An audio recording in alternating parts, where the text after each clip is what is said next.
Ok, stop. Vous entendez le silence? Je crois que c'est le meilleur souvenir de ma vie. Bonjour à tous. Je me présente, je m'appelle Odeya Roch. J'ai 19 ans et je suis en formation professionnelle d'horticulture au CFPNE de Lullier et je m'apprête à vous partager l'une de mes meilleures expériences. Pendant 3 mois, j'ai réalisé un stage de paysagisme en France dans le domaine du château de Valmer qui se situe à Chancey en l'Indre-et-Loire. J'ai choisi de sortir de mon pays pour y découvrir d'autres pratiques et aussi y découvrir l'histoire des châteaux de la Loire. Et pour commencer, je vais vous raconter l'histoire de Valmer. Selon la légende, Charles VII aurait été propriétaire du château de Valmer. Les terrasses, les douves et la chapelle troglodyte ont été édifiées au début du XVIe siècle.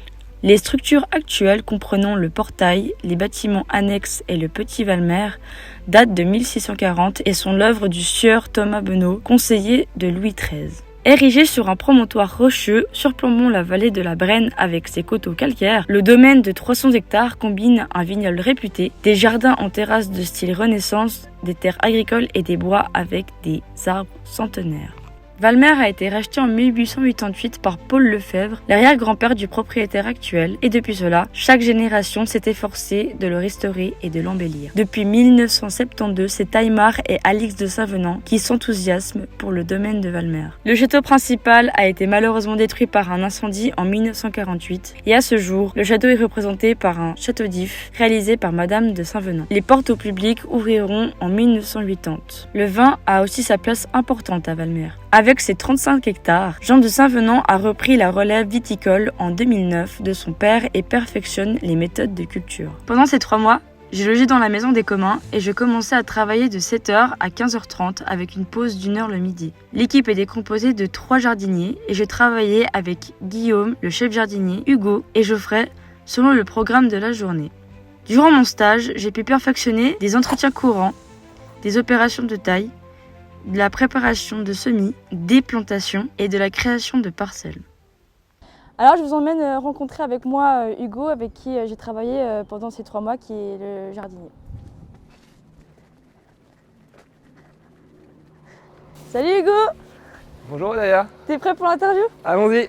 Alors moi je suis Hugo, j'ai 30 ans et je suis jardinier au château de Valmer. Et qu'est-ce que tu as fait du coup professionnellement avant que tu sois à Valmer? J'ai fait des études pour être économiste dans le bâtiment et à la sortie de mes études, je me suis rendu compte que j'étais pas du tout fait pour bosser dans un bureau pendant 8 heures. Du coup, j'ai un ami qui bossait dans une boîte d'arboriculture. Ensuite, je suis parti voyager un peu. J'ai marché sur les chemins de Compostelle pendant 6 mois. Au retour de mon voyage, j'ai dit j'aimerais continuer à travailler la terre avec les végétaux, mais j'aimerais appliquer plus ce truc de production où il faut être dans la rentabilité. Du coup, j'ai posé mes intentions en disant j'aimerais continuer à travailler la terre, mais de manière plus éthique, on va dire. Quand je suis arrivé devant la chapelle, j'ai vu déjà la statue de Saint-Martin avec toutes les coquilles de Saint-Jacques. Guillaume m'a dit que le château de Valmer était un accueil pèlerin et je me suis dit c'est là qu'il faut que je travaille, c'est obligé.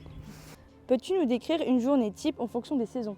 En fonction des saisons, plutôt début de l'hiver, là ça va être essentiellement des journées où on fait que de la taille. Au printemps, ça va être la préparation du sol, beaucoup gérer l'irrigation aussi. Après il y a les plantations. L'été ça va être du désherbage, des récoltes.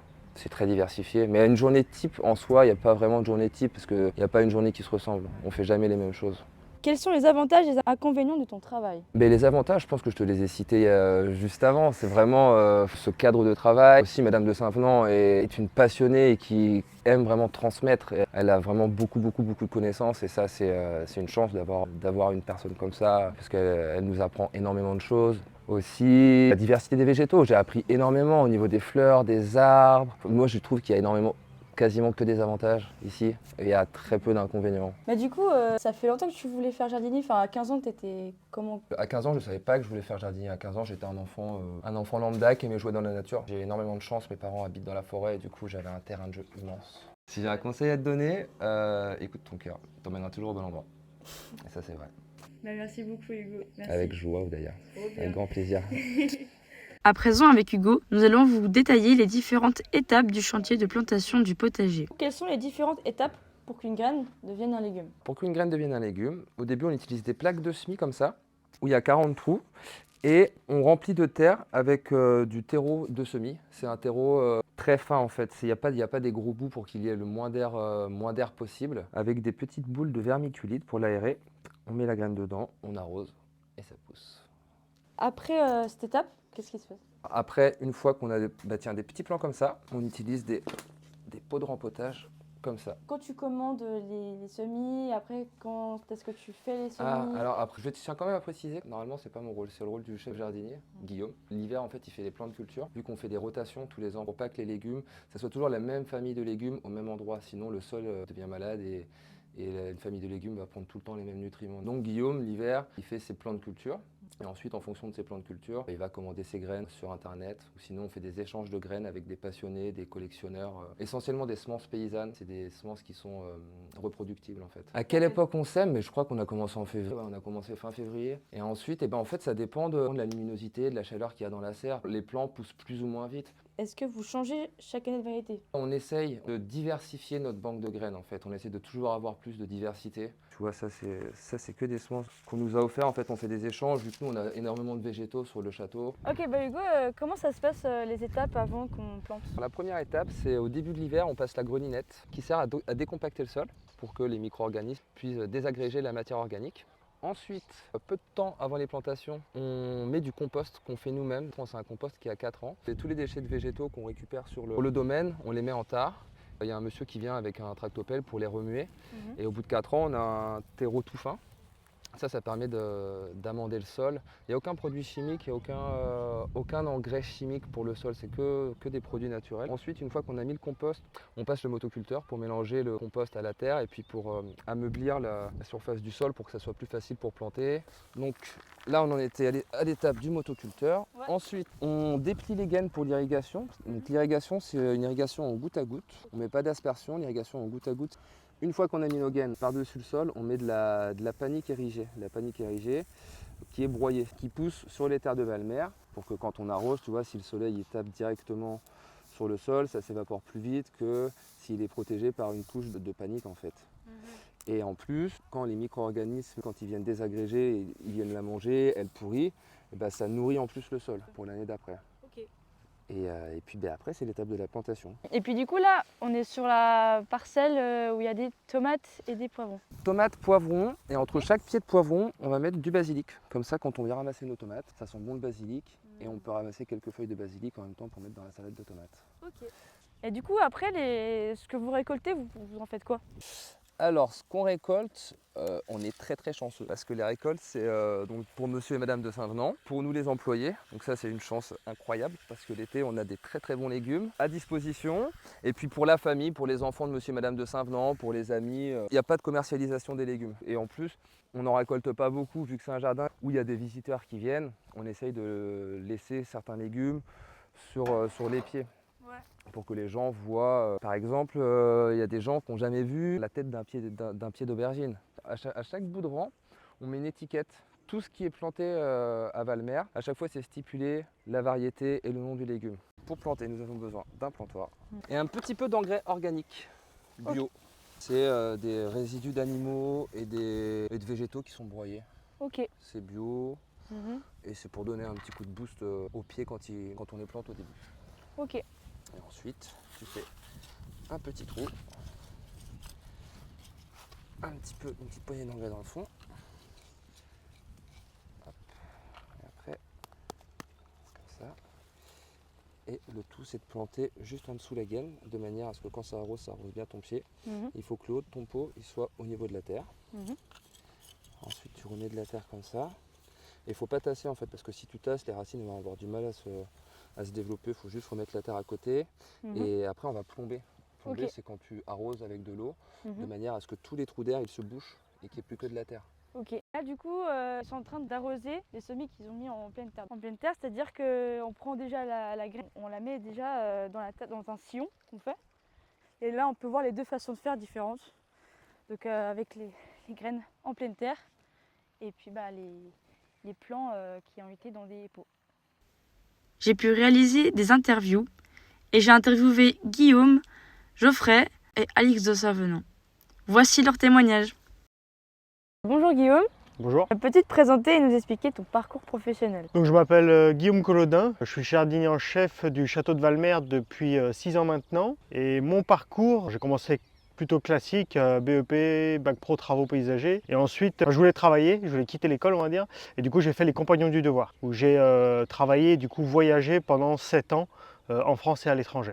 Et du coup, on change chaque année de ville et d'entreprise, ce qui nous permet voilà, de voir différents environnements, différentes entreprises, différents fonctionnements, des végétaux aussi. On travaille tous les jours en entreprise, on est salarié à temps complet. On a juste 5 semaines de stage par les compagnons. Et donc voilà, on travaille tous les jours, toute la journée, comme un employé type. Et on a des cours le soir de 20 h à 22 h et les week-ends. Quel garçon étais-tu à tes 15 ans et rêvais-tu de devenir jardinier? Alors à mes 15 ans, j'étais déjà très branché nature, mais au début je voulais plutôt m'orienter vers l'agriculture. Sauf que c'est très compliqué si t'as pas de la famille déjà présent avec une ferme, des tracteurs et tout. Donc j'ai plutôt bifurqué, je me suis orienté vers les espaces verts et voilà, j'ai commencé très tôt du coup dans les espaces verts au final.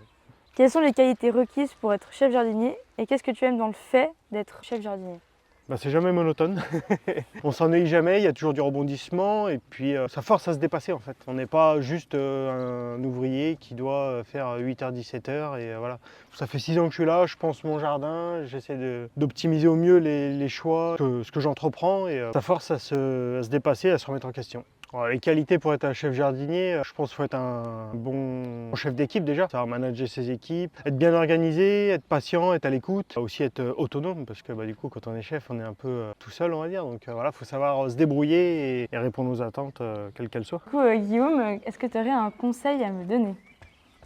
Le conseil c'est déjà de t'éclater, d'observer beaucoup la nature, les jardins et travailler la patience aussi, parce qu'au jardin il en faut.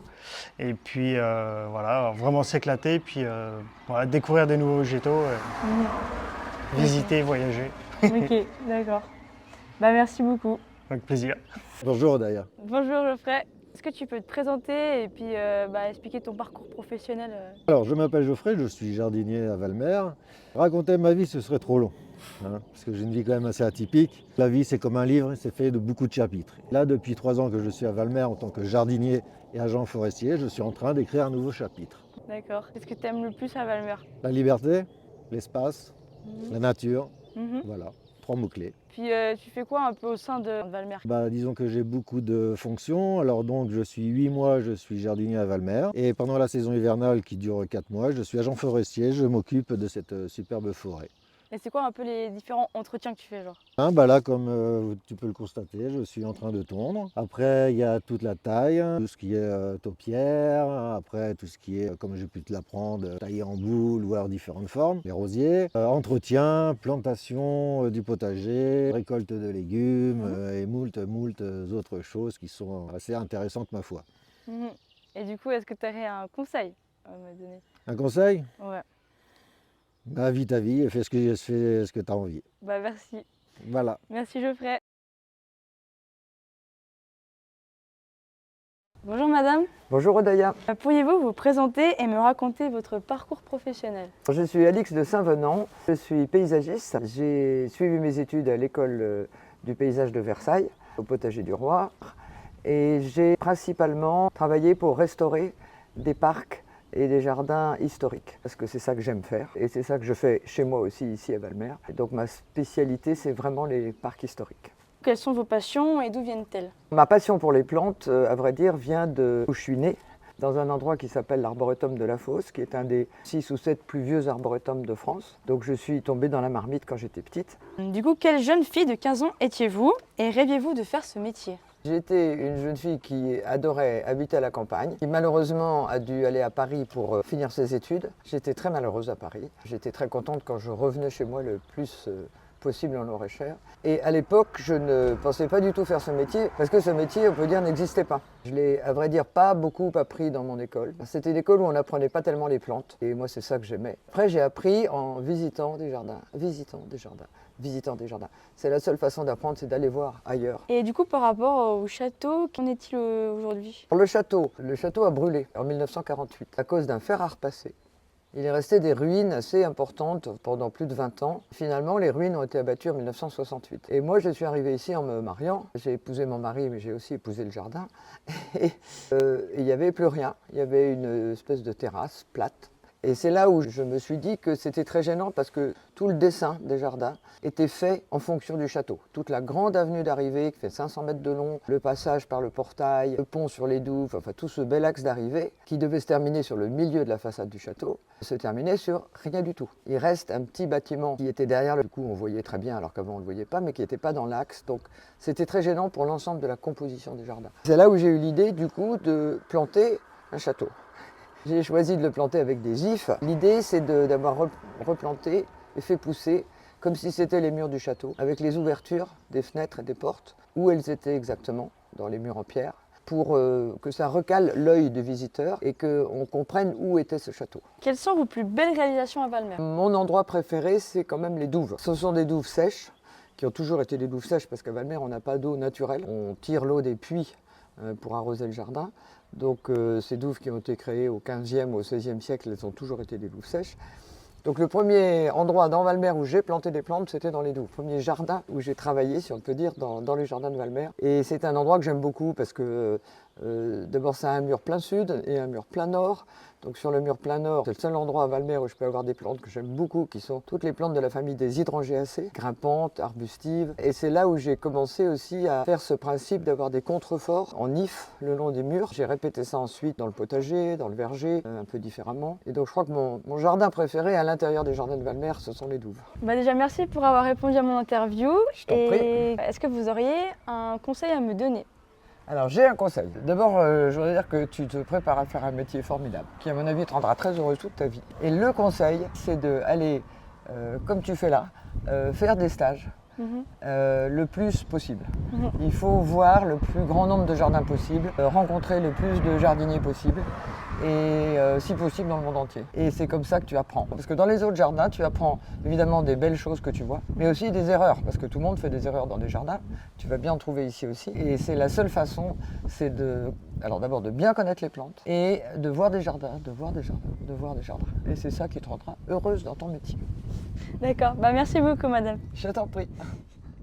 Mon stage m'a appris énormément de belles choses. Tout d'abord, la patience. Le fait de prendre du recul sur son chantier. La beauté des jardins. Les différentes formes que j'ai pu rencontrer des plantes, les différentes variétés aussi. Et le fait d'avoir travaillé dans le monde professionnel. J'ai énormément aimé partager les différents chantiers et discussions avec l'équipe qui était avec moi tout au long du stage. La passion de Madame de Savenant m'a énormément inspirée et enrichie dans mes connaissances d'horticulture. J'en suis très reconnaissante de cela. L'évolution du jardin m'a émerveillée chaque jour et je crois que c'est ça que j'ai le plus aimé vivre à Valmer. J'ai aussi aimé vivre cette expérience seule, loin de mon pays et de ma routine habituelle. J'ai osé visiter les week-ends des endroits seuls et c'était vraiment un but personnel qui a pu être réalisé à Valmer. Je me suis sentie grandir avec beaucoup de quiétude dans mon cœur à présent. J'ai appris à plus me faire confiance et confiance aussi aux autres. Les aspects négatifs que j'ai pu vivre, c'était surtout au début de travailler tous les jours et de se recréer une nouvelle routine, mais cette fois en étant seule. Avec la fatigue, je n'arrivais pas à bien gérer mon rapport de stage, surtout avec mon format vidéo, j'ai sous-estimé le temps de travail passé dessus. Mais je dirais que globalement, mon stage a été extrêmement plus positif et enrichissant que négatif. Et en plus, j'ai pu perfectionner mon hobby, le montage vidéo.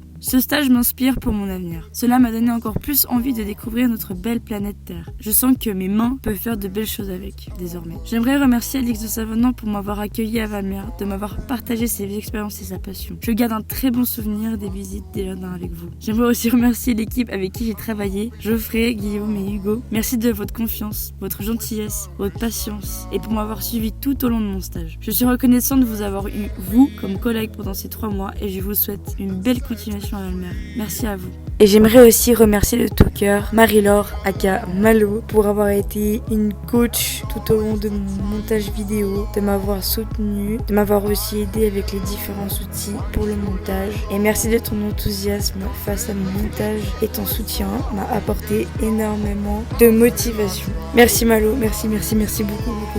Merci au domaine de Valmer de m'avoir accepté et fait grandir. Et merci à toutes les autres personnes que je n'ai pas pu citer. Merci à vous. Je garderai un très bon souvenir du château de Valmer.